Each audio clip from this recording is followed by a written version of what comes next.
Nous voulons mettre en œuvre un modèle de navigation bio inspiré sur un robot, car les modèles de navigation bio inspirés ont des propriétés intéressantes.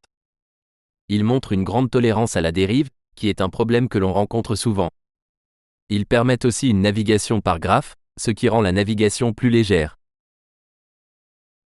Pour valider l'utilisation de ce modèle, nous avons choisi 3 critères de performance de navigation. L'estimation d'état, c'est-à-dire l'estimation de la position et de l'orientation du robot, que l'on compare à sa position et son orientation réelle. Sa perception, la manière dont l'entrée sera traitée et représentée dans le modèle. Si la trajectoire est assez lisse pour donner une navigation stable. Ce modèle est inspiré du processus de navigation entre plusieurs neurones mammifères, des cellules de lieu, enregistrant les lieux visités, des cellules de grille, mesurant les distances courtes parcourues, des cellules de direction de tête, indiquant la direction dans laquelle se trouve ce que l'on voit. Le modèle fonctionne en générant un graphe des lieux visités, cela permet une navigation globale. On a accès à une navigation plus locale grâce à une grille dont le centre est superposé avec le lieu connu et un calcul de l'orientation. Pour commencer, la navigation est modélisée dans un simulateur. On peut voir notre robot en gris, et son environnement de blocs verts et rouges. Notre robot va percevoir les points d'intérêt, comme les coins ou les transitions de couleurs, et en fera un contexte qu'il associe à un lieu. Le changement de ce contexte au fil du temps nous permet de connaître la direction de sa tête, ainsi que la distance parcourue. Le module de grille nous permet de décider quand est-ce que l'on change de lieu. Et la découverte et reconnaissance de lieu permettent de faire un graphe de navigation.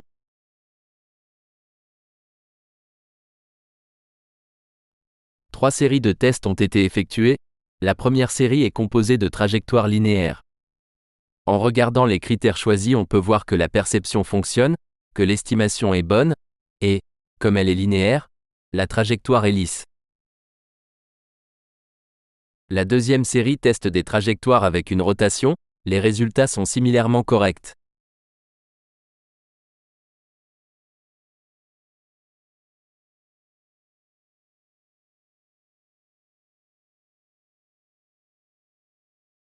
La dernière série de tests est composée de chemins plus complexes, comme un aller-retour, une boucle ou un parcours à travers des obstacles.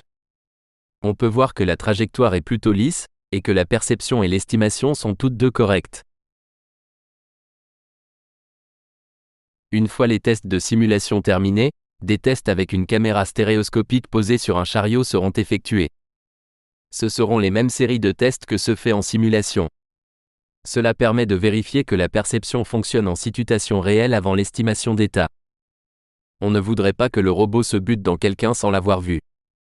Comme le modèle fonctionne sur une base bio-inspirée, une vision en stéréo est suffisante pour acquérir les distances des points d'intérêt d'un lieu. Le robot utilisé lors de ce projet est le Summit XL. Il est équipé de roues omnidirectionnelles, d'une caméra stéréo et d'autres capteurs. Pour valider l'estimation d'état, il nous faut une grande trousse. On l'acquérit grâce à un cadre de caméra permettant de suivre notre robot lors de son déplacement. Ce robot, comme beaucoup d'autres, fonctionne sous ROS, un middleware permettant une communication peer-to-peer entre les différents composants d'un système robotique. Nous sommes actuellement en train de traduire le modèle en ROS, originalement en Java. Cette traduction permettra non seulement d'utiliser le Summit XL, mais aussi d'incorporer les nœuds du modèle dans d'autres systèmes.